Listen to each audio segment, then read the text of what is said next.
and happy May. I'm Linda Brayman for Senior Moments. It is said that April showers bring May flowers. So I'm looking forward to a plethora of blossoms. Take time to smell the flowers, to enjoy their beauty, and then sit down and watch Senior Moments.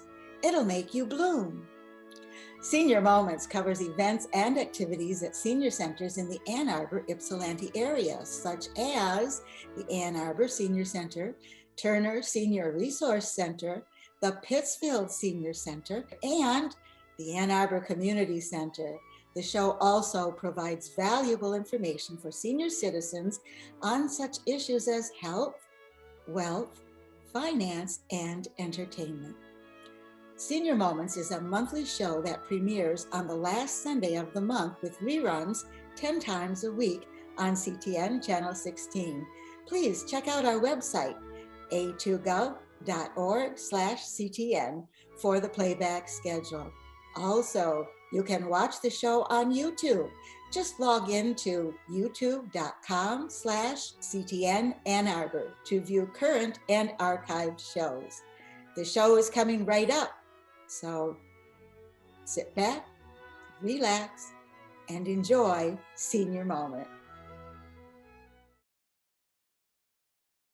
Hello, I'm Bonnie Weber. Our guest today is Officer Doug Martelle. Officer Martelle is with the Ann Arbor Police Department, and he works out of the Community Engagement Office.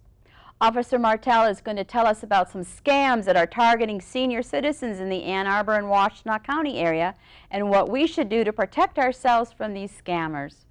Welcome, Officer Martelle. Thank you for coming today. Thank you for having me, Bonnie. But before we get into that, can you just kind of share with us a little bit about yourself? Absolutely. Okay. I've been a police officer here in Ann Arbor for 22 years. As you mentioned, I work out of the Community Engagement Office. We do a number of things out of that office, and one of them being scam programs, particularly with seniors, because it's a vulnerable population, and the scammers really prey on seniors. So you're talking about education, about the different types of scams that are out there right now. I know personally I've been receiving lately, probably the last 2 months, someone calling, and it really wasn't a real person, it was a recording, so I kind of knew it was a fake. But they're pretending to be from the IRS. And, you know, yeah, this is our last call, and if you don't call us, we're going to take your house away, or whatever. And it was, like I said, it was a recording, so I knew it was fake, so I hung up. Can you tell us a little bit more about these IRS type scams, and you know, are they real, or what folks can do if they get one of these calls? Sure. There's a couple of components to those. Okay. And one is that by and large, at least in my experience, the IRS, they do not call you for any reason. Any correspondence you're going to have with the Internal Revenue Service is going to be via mail. Okay. You're not going to get emails or phone calls from them. Okay. Okay, so they're not going to call you personally and ask for things. And it's usually seasonal. It's right around tax time. So after the first of the year, when people are getting their tax forms and preparing to do their taxes, is when these usually crop up. So sometime in January and through April. Okay. And they can be very, very persuasive. As a matter of fact, my mother-in-law, a couple of years ago, she's in her 70s, she got a call from a person claiming to be an IRS agent. Very broken English, was kind of sticking to a script. You could tell he was kind of sticking to a script. It was actually on her voicemail. She didn't actually answer the phone. She wasn't home at the time, but she was pretty alarmed about it. So she called me, the son-in-law police officer. Hey, will you have to listen to this for me? What do you think of this? I said, oh, that's a scam through and through. So that's one of the things. Another component of the IRS scams, and it's not so much a scam as it's something you can do to protect yourself from them, is file your taxes early. So as soon as you're able to file your taxes, especially obviously if you're going to get a return. Usually people want to file them so you can get that money back in your pocket more quickly. But if you are going to get a return and you wait until the very last moment, that gives the people that are of a mind to file a false return in your name. Gives them this huge time window in order to file a return. And we get those complaints at the Ann Arbor Police Department right around the end of tax time, where people will file their returns, and then they'll get a mailed correspondence, not a phone call or an email, but they'll get something through the U.S. mail from the IRS saying there's a problem with your return. There's already been one filed on your behalf. Oh so my gosh. There's another component. So there's the phone component of it, and then there's the filing component of it. So this is scamming the IRS to get your money. Correct. Oh correct. my so gosh. those are the two components. So how do you protect yourself from them? Yeah. One is my general rule is if I don't recognize the number, and we talked about this earlier, if I don't recognize the number when it comes on my telephone, I don't answer the phone. Okay. Period. And if I do happen to answer the phone, or one of my kids answers the phone, you don't give any information to the people. If I don't answer the phone and it goes to voicemail and it's somebody that I need to talk to, I just simply call them back. But the general rule is, when the caller ID comes up, I don't answer, and I don't recognize it, I don't answer. Like if you get people calling you and saying, we want to confirm your social security number, or we want to confirm your address, because I'm thinking to filing an IRS return, they got to have your name, your social security number, they got to have your address, or they'll probably put their address on it because they're stealing your money. And they're trying to get you to confirm that or to give that information to them. And if somebody that you don't know is calling you on the phone and asking you for any personal information, red flags should go up. Lots of red flags. It's a scammer. Correct. And what do you do when you've got a live scammer on the phone asking you these questions? You hang up. You just hang up the phone. You are not compelled to talk to this person or try to solicit any information. Who are you? Where are you calling from? Yeah, don't do anything. The longer you stay on the phone with them, the more vulnerable you'll become, because they can get information from you. There's certain software that they have. They can record your voice, and there's ways that they can actually apply for credit in your name using your voice if they have enough information to go on. So there's a lot of sophistication that goes into these things. Many of them are not that sophisticated. They're just looking. They call it phishing with a PH, not an F. All right. So they're phishing for information.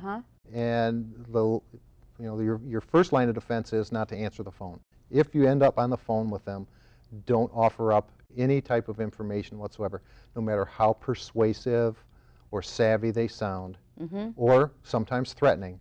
And don't feel compelled. You have to be polite, or you have to talk to them. No. You just hang up the phones. That's really scary. I mean, it really is. The technology is getting so advanced. Correct. And they're using it in such, devious ways that I don't think the seniors keep up with that.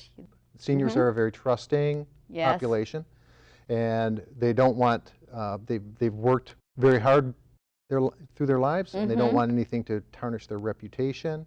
They don't want to offend anybody. They don't want to break the law. They don't want to break the law. And when threatened, faced with some sort of threat by someone on the other end of a telephone line, it can be very compelling for them to do what that person wants them to do. Yeah, and now that your telephone a lot of times will tell you where the phone call is coming from.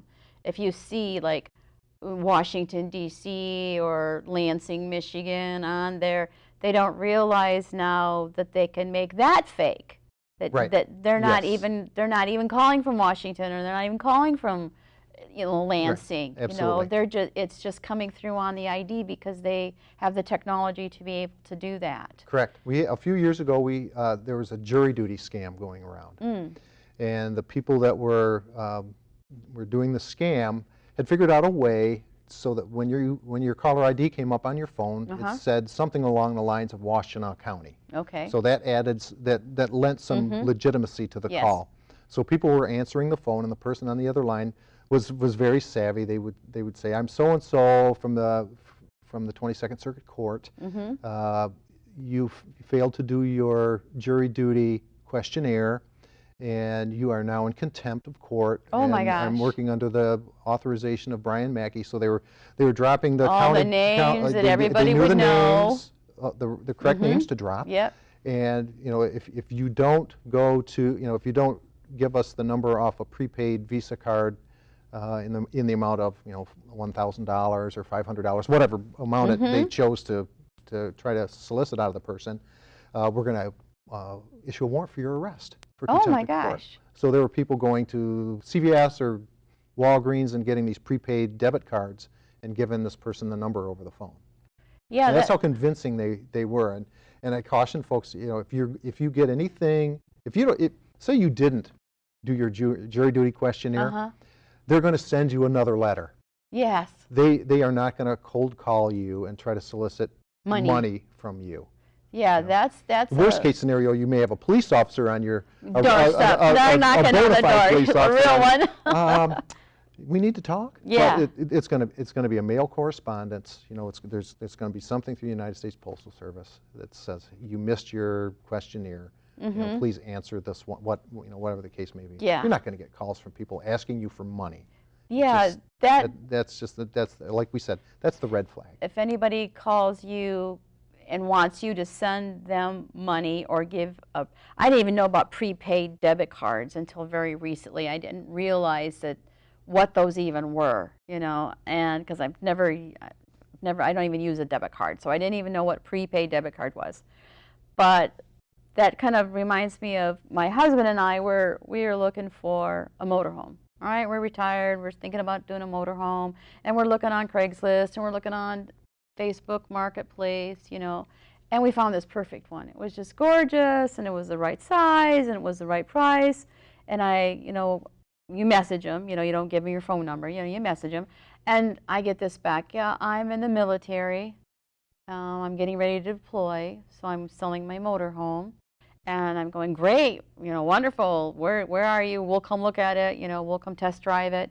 Oh no, I'm getting ready to deploy right now. It's all crated up, it's all ready to ship, it'll be delivered to your house. Just send money to PayPal. They'll hold it for me, they won't even give it to me. The RV will be delivered, you look at it, if you don't like it, PayPal will give you back your money. Now, she was out in North Dakota, so the distance right there threw a red flag to me that's craziness, right? And I'm not going to buy a motorhome without testing it out, but maybe something smaller, someone might have thought that they would do it for, some other small item, they might have said okay and go ahead and sent the money. It was total fake. That wasn't a real PayPal account. They made it up. It was an account that if you wired the money to it, the bank told me the money would have been gone. Once you wire it, it's gone. Yes. So if you don't know who the person is, or somebody's calling you up and wants you to wire money to them, or they want a prepaid debit card number, red flag, that's a scammer. That's a scammer. I looked at that invoice on that screen. It looked so real. You never would have thought that it was fake. But and iTunes cards. iTunes cards. What are those? iTunes cards are big now. It's a prepaid card. You go in. Okay. You buy a $50 iTunes card. You give your $50 to the cashier. They work their magic, scan it, and it's activated with $50 on it. Okay. And then they want you to give you the numbers off the iTunes cards. So they want an iTunes card. Once the money once the money's transferred to them via the account number on the card, it's gone. And there's nothing you can do about it. You can't trace it back. You can't. And there's no face to it. No. Put to it for any investigative purposes. It's just it's just a cyber.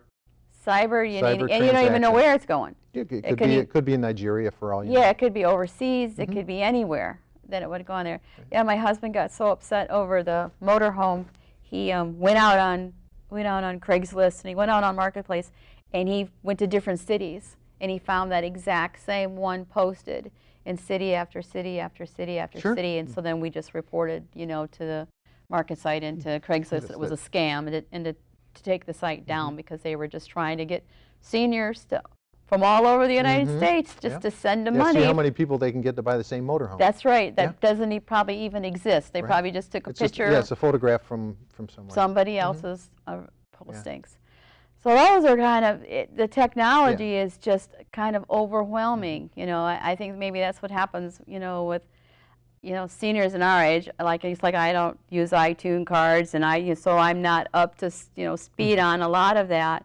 But just the new scams that keep coming up, I'm almost afraid to ask you, is there any other ones that are targeting seniors in our area? One of their tactics is they try to tug at your heartstrings too. Okay. There's the one where it's the grandchild calling, so they may call and say, "Grandma, guess who this is? Is this David? Yeah, it's David. I'm down in Houston, Texas, and I got in a little trouble and I need some money to get out of jail." Or, you know, whatever the case. Or I got caught in the hurricane. Yeah. Or you know, the big things that are going on right now. I've got a huge car repair. So, you know, whatever their story is, can you send me some money? I need it right away. And so people are falling for that $1,500, $2,000. Gosh, I mean, how can and that's how they word it. Is they'll say, "Guess who this is?" Oh, I see. And then they say, "Is this David, or is this?" Well, and I worry too. They got you hooked. Yeah, and I worry too about social media. I mean, my grandkids put everything out there. You know, the pictures of where they are and what they're doing, and so there's a lot of information floating around out there. You know, that people can pull down and be able to use it too. There's some cautions that go with that. You know, don't post when you go out of town. Hey, hey, guess what? I'm going to Hawaii for 2 weeks, and I'm like flying my house is ready to be robbed. I'm flying out on December 3rd. So guess what? The people that are of mind to do breaking and enterings are looking for those, and they can figure out where you live. They'll find out where you live and break into your house while you're gone. The one is very deplorable is the obituaries. Is people will look in obituaries and see when there's funeral services. Okay. And then they will see who's associated with that. They may be in the area. And then they'll figure that you're not home. They'll check out the home during the time of the funeral services and target that home during the funeral service. So you just got to be aware. I mean, I know that there's been if you have somebody that, sorry to interrupt, but if you have somebody that's going, that you're going to a funeral service, you have a trusted neighbor, say, "We're going to be gone. Are you going to be home during this time? We're going to be gone at the funeral service. Can you keep an eye on our house?" Keep an eye on the house, because nobody should be here. Because nobody should be there. If there's a car in the driveway, if you see somebody going up to the house, you know, other than, you know, the brown truck UPS person, or, you know, somebody that looks legitimate. You know, that they shouldn't be on the property. I know there's been a lot of tragedies lately in the news, and I didn't realize that there was software that searches social media everywhere. It just, you plug a person's name in there, you know, you can go out there and you can search on the internet, you put their name in there, and it pulls back everything that it can find about you off the internet. You know, I mean, everything out there, and pictures, and where you are, and so you just really have to be very careful about what you put up. You have to be very, very vigilant. And once you put it out there, it doesn't really go away. It just kind of floats around out there. Forever. Floats out there forever. So it's not like you can just take it down and be safe. It's still out there. Yeah, once you hit send, it's kind of like it's kind of like when you wire money. When it's gone, it's gone. You don't got any chance of getting it back. I'm not a social media person. My wife does a little bit of Facebook. I wouldn't know the first thing about tweeting or any of those things. Yeah, I don't doesn't really interest me. I don't really have time for it.